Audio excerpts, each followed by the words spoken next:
Shalom Bapak Ibu, saudara-saudara yang dikasihi Tuhan. Dimanapun saat siang ini saudara-saudara berada, kiranya damai sejahtera Allah senantiasa memenuhi hati dan pikiran kita. Senang sekali di siang ini saya bisa kembali menjumpai saudara-saudara dalam renungan Gema yang hari ini akan kita ikuti dalam pembacaan Hakim-Hakim pasal yang ke-14. Mari saudara, sebelum kita lebih lanjut membaca ayat demi ayat dalam kitab ini, kita akan berdoa, kita akan minta pimpinan Roh Kudus supaya firman Tuhan yang kita baca, kita renungkan bersama dapat kita mengerti, kita memahami dan semakin membawa kita untuk mengenal Tuhan lebih lagi. Karena pengenalan akan Tuhan akan membawa kita terus bertumbuh dalam iman yang kuat kepada Tuhan. Mari kita akan berdoa untuk membaca ayat-ayat ini. Bapa di surga, Bapa yang kami muliakan di dalam nama Tuhan Yesus Kristus, siang hari ini kami bersyukur ya Tuhan, masih diberikan kesempatan Allah untuk membaca, merenungkan firman Tuhan. Biar kiranya Tuhan memberkati perenungan firman yang akan kami sama-sama ikuti, supaya apa yang kami baca, kami dengarkan, dapat benar-benar Tuhan membawa kehidupan kami untuk mengerti dan mengenal Tuhan lebih lagi, sehingga hidup kami tidak akan mudah terombang-ambingkan oleh berbagai macam hal-hal yang ada di seputar kehidupan kami. Bapa, berkati hamba-Mu untuk menyampaikannya dan bersama-sama merenungkannya. Terpujilah Tuhan, demi nama Yesus Kristus kami berdoa dan siap untuk merenungkan dan menyambut firman Tuhan. Haleluya, amin. Bapak Ibu Saudara, hari ini kita sampai kepada pembacaan kita dalam kitab Hakim-Hakim pasal yang ke-14. Di sini adalah kisah mengenai perkawinan Simson dan teka-tekinya. Kita melihat pada suatu kali Simson pergi ke Timna, ya, dikatakan di dalam pasal 14 ayat 1, Simson pergi ke Timna dan di situ ia melihat seorang gadis Filistin. Ya, di Timna, ya, di Timna itu adalah daerah orang Filistin. Ia pulang dan memberitahukan kepada ayahnya dan ibunya, di Timna aku melihat seorang gadis Filistin. Tolong ambillah dia menjadi istriku. Tetapi ayahnya dan ibunya berkata kepadanya, tidak adakah di antara anak-anak perempuan sanak saudaramu atau di antara seluruh bangsa kita seorang perempuan sehingga engkau pergi mengambil istri dari orang Filistin, orang-orang yang tidak bersunat itu? Tetapi jawab Simson kepada ayahnya, ambillah dia bagiku, sebab dia kusukai. Tetapi ayahnya dan ibunya tidak tahu bahwa hal itu dari Tuhan, daripada Tuhan asalnya. Sebab memang Simson harus mencari gara-gara terhadap orang Filistin, karena pada masa itu orang Filistin menguasai orang Israel. Bapak, Ibu, dan Saudara yang dikasihi Tuhan, kita melihat dari pembacaan ini, ketika Simson pergi dikatakan ke Timnah, ke daerah orang Filistin, dia melihat seorang gadis Filistin dan kemudian dia menyukai gadis itu dan dia meminta untuk orang tuanya, ya, mengambil dia atau melamar gadis Filistin ini untuk menjadi istrinya Simson.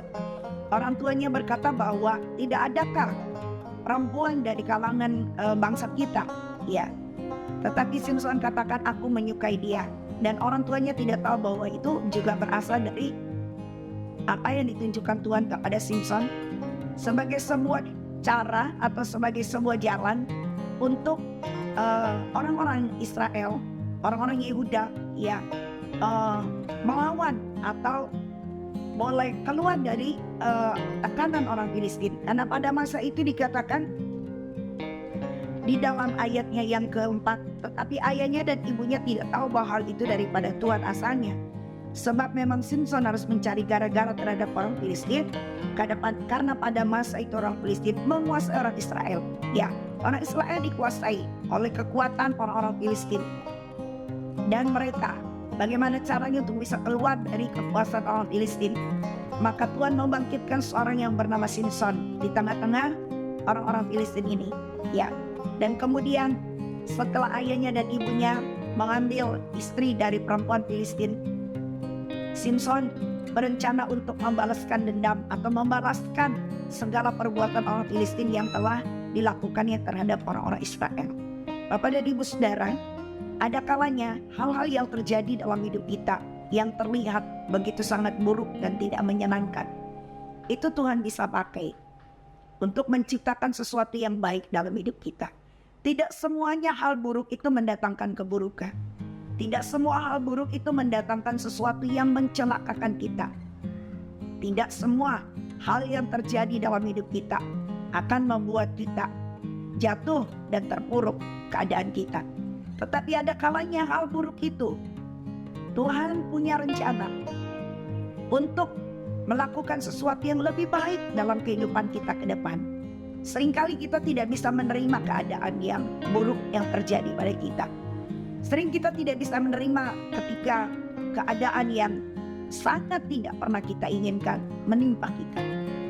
Namun kalau kita melihat dari kisah perjalanan Simson, ketika dia telah menikah dengan seorang gadis Filistin, tidak disebutkan siapa nama gadis itu yang telah menjadi istrinya Simson. Kalau kita membaca di dalam ayatnya yang ke-8 berkata, maka pada waktu itu berkuasalah roh Tuhan atas dia, singa-singa itu dicabiknya seperti orang mencabik anak kambing, tanpa apa-apa di tangannya, tetapi tidak diceritakannya kepada ayahnya atau ibunya apa yang dilakukan itu. Ketika dalam perjalanan menuju ke Timna, ya, tiba-tiba ketika mereka sampai di kebun anggur, seekor singa muda mendatangi Simson dengan mengaum. Dan diceritakan dalam ayat 6 tadi yang kita baca, Simson melawan singa itu tanpa menggunakan alat apapun, hanya dengan tangannya.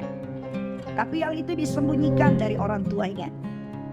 Maka lalu kemudian pergilah ia ke sana, bercakap-cakap dengan perempuan itu sebab Simson suka kepadanya. Setelah beberapa waktu kembalilah ia pergi ke sana untuk kawin dengan perempuan itu. Dan ketika ia menyimpang dari jalan untuk melihat bangkai singa itu, tampaklah ada kawanan lebah pada kerangka singa itu dan juga madu. Dikeruknya madu itu ke dalam tangannya dan sambil memakannya ia berjalan terus. Kemudian pergilah ia kepada ayahnya dan ibunya dan memberikannya juga kepada mereka. Lalu mereka memakannya, tetapi tidak diceritakan kepada mereka bahwa madu itu dikeruknya daripada kerangka singa. Lihatlah Bapak Ibu Saudara, kalau kita membaca di dalam kisah Simson, di dalam perjalanannya, di dalam pasal yang ke-13, ya, Simson lahir dari seorang keluarga orang dari Zora, keturunan orang Dan atau suku Dan, ya, dari 12 anaknya Yakub. Dan namanya Manoah. Istrinya Manoah itu mandul. Tapi kemudian malaikat Tuhan menampakkan diri kepada perempuan itu. Dan malaikat Tuhan berfirman bahwa perempuan itu akan melahirkan anak, akan mengandung dan akan melahirkan seorang anak laki-laki. Dan malaikat itu berkata, dia akan dijadikan nazir Allah, ya, atau nabi Allah. Dan dia tidak boleh terkena pisau cukur. Nah, sejak dari kandungan ibunya sudah dipesan, Simson dibangkitkan di tengah-tengah orang Israel. Karena orang Israel telah melakukan apa yang jahat di mata Tuhan. Karena itulah Tuhan menyerahkan mereka ke dalam tangan orang Filistin 40 tahun lamanya. Ya, 40 tahun lamanya. Tuhan menyerahkan orang-orang Israel ke dalam tangan kekuasaan orang Filistin. Kemudian Tuhan membangkitkan Simson untuk membebaskan orang Filistin. Bagaimana aja supaya Simson dapat masuk ke tengah-tengah orang Filistin? Maka dia harus menikahi seorang gadis Filistin. Supaya Simson tahu celah-celah yang bisa dimasukinya, sehingga Simson dapat menguasai orang Filistin dan mengalahkan mereka. Karena selama ini orang Filistin telah menguasai orang-orang Israel. Sekali lagi Bapak dan Ibu Saudara, hal-hal yang pahit, hal yang buruk dalam hidup kita ketika terjadi, tidak selalu mendatangkan keadaan yang merugikan kita, yang membuat kita terpuruk dan jatuh. Tapi ada kalanya hal-hal yang pahit dalam hidup kita, hal-hal yang menekan kita, bisa Tuhan pakai sebagai alat untuk kita bisa melihat kemuliaan Tuhan dan pembelaan Tuhan dengan dia sudah dinyatakan oleh Allah kepada orang tuanya bahwa dia akan dipakai menjadi nazir Allah. Hanya syaratnya adalah rambut Simson tidak boleh dipotong oleh kedua orang tuanya. Bapak Ibu Saudara, sekali lagi saya katakan, ketika Tuhan membangkitkan Simson di tengah-tengah orang Israel yang sedang tertekan, yang sedang mengalami keadaan yang tidak baik karena mereka dikuasai oleh orang-orang Filistin yang membuat mereka susah dan menderita. Hari ini mungkin kita sedang berada di dalam keadaan tertekan. Kita berada di dalam keadaan yang pahit dalam hidup kita. Mungkin kita tidak mengerti apa maksud Tuhan dari semua kejadian-kejadian yang menimpa dalam kehidupan kita. Mungkin kita bisa saja menjadi sangat marah dengan Tuhan. Kita bisa saja mungkin menjadi sangat kecewa dengan keadaan yang terjadi dalam hidup kita. Tapi tahukah saudara bahwa hal-hal apapun yang terjadi, ada kalanya Tuhan memakai keadaan itu untuk membuat kita bisa melihat Tuhan di tengah keadaan itu, melihat Tuhan di tengah penderitaan, melihat Tuhan di tengah kenyataan hidup yang pahit. Ketika kita belajar untuk mengerti bahwa yang terjadi dalam hidup kita bukanlah rancangan kecelakaan yang Tuhan rancangkan, tetapi rancangan yang mendatangkan kepada kebaikan untuk hidup kita. Kalau kita melihat kisah perjalanan Simson, memang sangat disayangkan ketika dia pada akhirnya saudara kehilangan kekuatan, kehilangan kuasa dalam dirinya. Karena Simson satu telah menjadi orang yang menyerahkan diri kepada orang-orang Filistin dengan begitu sangat tunduk kepada apa yang menjadi kehendak orang Filistin. Kalau kita melihat di sini pada akhirnya memang di awal apa yang dilakukan Simson ketika Simson ingin berusaha mengalahkan orang Filistin, dia menggunakan sebuah cara. Bagaimana dia membuat teka-teki dan dia membuat perjanjian siapa yang menang akan menerima. Dikatakan di dalam ayatnya yang ke-13, tetapi jika kamu tidak dapat memberi jawabnya kepadaku, maka kamu yang harus memberikan 30 pakaian dan 30 pakaian kebesaran kepadaku. Kata mereka kepadanya, katakanlah teka-tekimu itu supaya kami dengar. Lalu Simson mengungkapkan teka-teki untuk disampaikan kepada orang Filistin, dan mereka harus menjawab selama 3 hari 3 malam. Mereka sangat dikatakan mereka tidak dapat memberi jawaban atas teka-teki yang diberikan Simson. Maka pada hari yang ke-7 mereka berkata kepada istri Simson yang adalah orang Filistin supaya membujuk Simson, memberitahukan apa jawaban dari teka-teki yang disampaikan, yang dipertanyakan kepada mereka. Dan kalau tidak, ancamannya adalah orang-orang ini akan membakar seisi rumah ayah daripada perempuan itu. Sehingga mereka berkata supaya mereka tidak sampai mengalami kemiskinan. Karena Simson berkata kalau mereka tidak bisa menjawab, maka mereka harus menyerahkan 30 jubah, ya dikatakan, dan 30 baju kebesaran kepada Simson. Maka dibujuklah perempuan yang merupakan istri Simson, perempuan orang Filistin. Dalam ketakutan perempuan ini karena ancaman orang-orang Filistin akan membakar rumah keluarganya, ayahnya dan seluruh isinya, maka perempuan ini pun membujuk Simson. Perempuan ini ingin mendapatkan jawaban dari Simson, supaya jawaban itu bisa disampaikan kepada orang Filistin yang bertanya kepada dia. Bapak dan Ibu Saudara, ini sebuah jalan cerita yang sangat menarik untuk kita. Mari kita belajar ketika kita menjalani proses kehidupan kita. Jangan sampai kita salah melangkah dalam hidup ini. Ya, kalau kita salah melangkah, maka akibatnya adalah fatal untuk kita. Maka Simson di dalam keadaan yang begitu sangat mengasihi dan menyayangi perempuan Filistin, karena dibujuk, dirayu untuk memberikan jawaban dari pertanyaan teka-teki yang diajukan, maka di dalam ayatnya ini, di dalam ayatnya yang ke-17 berkata, tetapi istrinya itu menangis di sampingnya. Selama ke-7 hari mereka mengadakan perjamuan itu. Pada hari yang ke-7 diberitahukanlah kepadanya karena ia merengek-rengek kepadanya. Kemudian perempuan itu memberitahukan jawab teka-teki itu kepada orang-orang semangsanya. Lalu pada hari yang ke-7 itu, sebelum matahari terbenam, berkatalah orang-orang kota itu kepadanya, Ya, jadi mereka menjawab pertanyaan teka-teki Simson karena mereka sudah mendapat bocoran jawaban dari istri Simson yang adalah orang Filistin. Dan Simson berkata di dalam ayat yang ke-18 bagian C, kalau kamu tidak membajak dengan lembu betinaku, pasti kamu tidak menembak teka-tekiku. Bapak Ibu Saudara, kita melihat persoalan datang ketika istri Simson memberitahukan jawaban kepada orang-orang sebangsanya terhadap apa yang menjadi pertanyaan Simson.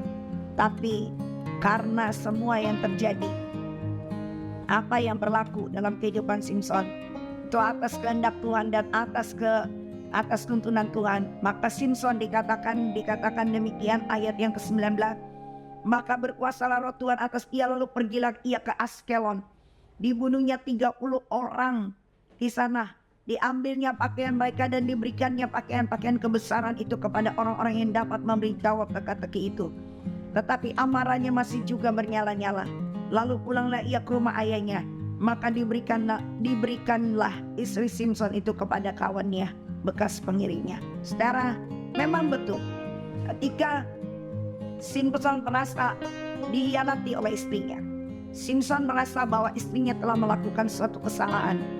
Dia menjadi begitu sangat marah dan dia harus menepati apa yang dijanjikannya, sebab kalau siapa yang kalah harus memberikan 30, dikatakan di sini 30 jubah dan baju kebesaran kepada mereka yang kalah dan tidak bisa menjawab pertanyaan Simson. Dan ternyata mereka bisa jawab, dan Simson mengalahkan 30 orang, ya, 30 orang di lembah atau di Askelon. Dan Simson menyerahkan kepada orang-orang Filistin yang telah memberikan jawaban atas teka-teki yang dipertanyakan Simson kepada mereka. Bapak Ibu, pelajaran apa yang kita bisa petik hari ini dari kisah hidup Simson, seorang nasir Allah yang lahir karena perjanjian Allah kepada Manoah dan istrinya yang mandi. Simson diberkati Tuhan, diberi kuasa, diberi tenaga dan kemampuan untuk mengalahkan orang-orang Filistin. Mari kita percaya bahwa setiap kejadian apapun yang terjadi dalam hidup kita, yang tadi saya katakan di awal, walaupun mungkin kita anggap itu sebuah hal yang pahit, hal yang tidak menyenangkan buat kita, tapi tetaplah percayalah, di balik setiap hal apapun itu ada rencana yang Tuhan sudah buat untuk kebaikan kita, untuk kebaikan anak-anak kita, untuk kebaikan keluarga kita. Mari dalam perjalanan hidup ini, makna yang kita bisa ambil dari pembacaan kita di sini adalah tetaplah kita mempertahankan akan rasa takut kita kepada Tuhan, sehingga dalam menjalani perjalanan hidup kita ke depan, kita tidak asal melakukannya, tidak asal menjalankannya, tapi kita menjalaninya dalam pimpinan Roh Kudus. Simson dipenuhi oleh Roh Tuhan, sehingga ada kekuatan Allah yang ada di dalam dirinya. Dia bisa mengalahkan singa tanpa menggunakan apapun dengan tangannya, singa itu dicabik-cabiknya, karena ada kekuasaan dari Tuhan yang menyertai dia. Simson bisa mengalahkan 3.000 orang di lembah Askelon karena kekuasaan Tuhan yang melingkupi dia. Hari ini, apa yang dikatakan firman Tuhan, kita baru saja merayakan hari kenaikan Tuhan Yesus Kristus ke surga. Dan dia berkata, dia tidak akan meninggalkan kita sebagai yatim piatu. Dia akan datang kembali memberikan rohnya. Roh Kudusnya diberikan, Roh Kudusnya dicurahkan. Untuk apa? Jadi penolong. Untuk apa? Roh Kudus yang akan menjadi sumber kekuatan, sumber kuasa yang dinamis dalam hidup kita. Roh Kudus juga yang akan menuntun kita hidup dalam kebenaran Allah yang telah dinyatakan kepada kita. Milikilah kehidupan itu dalam hidup kita, kehidupan yang dipenuhi oleh kuasa Roh Kudus. Itulah sumber kekuatan orang percaya. Kita bisa mengalahkan apa saja dalam kehidupan kita, dan kita tampil menjadi pemenang jika Roh Kudus ada di dalam kita. Pertahankan itu. Jangan sampai kuasa itu pergi dari kita. Jangan sampai kita kehilangan kuasa, kehilangan power, kekuatan Roh Kudus dalam diri kita, sehingga kita tidak punya kekuatan untuk menolak dosa, menolak keinginan daging, menolak segala tipu daya dunia ini. Tapi jika Roh Allah ada di dalam kita, kita akan bisa mengalah dalam iman yang bisa mengalahkan segala macam tipu daya setan, tipu daya dunia, dan segala pengaruh-pengaruh yang ada di sekitar kita. Dan kita akan menjadi orang-orang yang menang. Pertahankanlah iman kita, pertahankanlah terus Roh Kudus tinggal di dalam kita. Bagaimana caranya Bapak Ibu? Tetaplah membangun persekutuan dengan Tuhan dalam doamu, dalam membaca firman Tuhan. Itu yang membuat sumber kuasa Roh Kudus akan tetap menjadi pengaruh yang kuat dalam hidup kita, menjadi kuasa yang dahsyat dalam hidup kita, yang memimpin kita, memberikan kepada kita kemenangan melawan berbagai macam situasi dan keadaan yang terjadi. Ibu Bapak dimanapun saudara berada hari ini, mari kita terus buka hati kita, izinkan Roh Kudus untuk memimpin kita, menuntun jalan kita, supaya melewati hari-hari yang akan datang, kita akan tetap menjadi umat yang menang melawan segala keadaan-keadaan yang bisa menghancurkan kita. Milikilah Roh Kudus, karena kuasa itu yang menjadi sumber kekuatan kita. Dia penolong kita, dan dia yang akan terus menuntun kita hidup di dalam kebenarannya. Ketika Simson masih dipenuhi oleh Roh Allah, dia punya kekuatan dahsyat, punya kekuatan supranatural yang tidak dimiliki oleh siapapun di Israel pada waktu itu, karena dia punya kuasa di dalam hidupnya. Maka pertahankanlah kuasa Roh Kudus dalam hidup kita. Itulah kuasa yang dinamis, yang akan terus bekerja mengalahkan segala tantangan dan rintangan apapun yang kita alami. Kiranya Tuhan memberkati kita di siang hari ini. Dimanapun saudara berada, saudara bekerja, beraktivitas, mari tetap bangun persekutuan kita dengan Tuhan. Bangun keintiman kita dengan Tuhan. Dalam pekerjaan tetap undang Tuhan. Dalam pekerjaan tetap libatkan Tuhan. Dalam segala hal apapun tetap libatkan Tuhan. Roh Kuduslah yang akan memberikan hikmat kepada kita. Roh Kudus yang akan memberikan pengetahuan-pengetahuan yang dahsyat kepada kita di dalam segala keterbatasan kita. Amin firman Tuhan. Tuhan memberkati kita semua. Mari kita berdoa. Terima kasih ya Allah Bapa yang baik. Kami sudah membaca dan merenungkan firman Tuhan pada siang hari yang indah ini.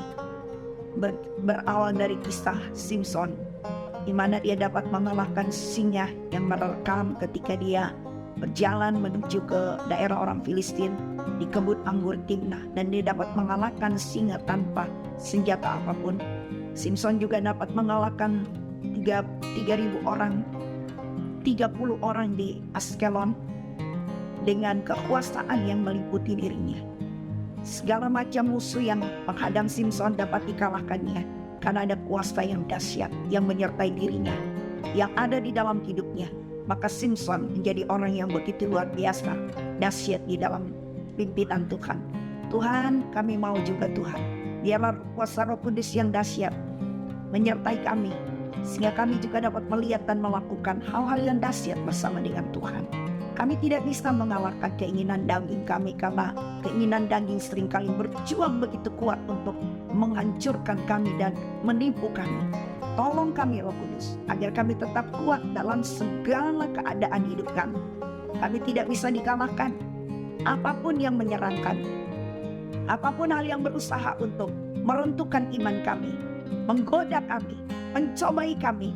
Kami akan tetap bisa bertahan dan berdiri kuat di dalam iman kepada Tuhan, karena ada Roh Kudus di dalamnya.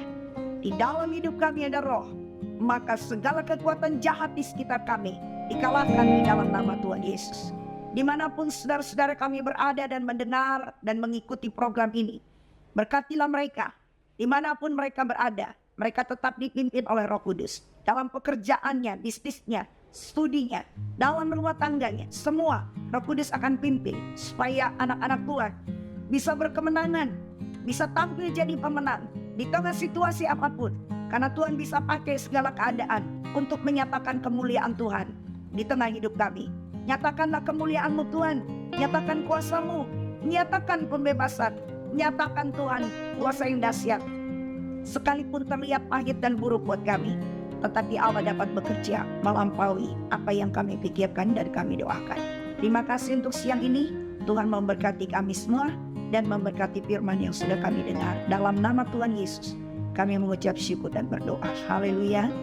Amin.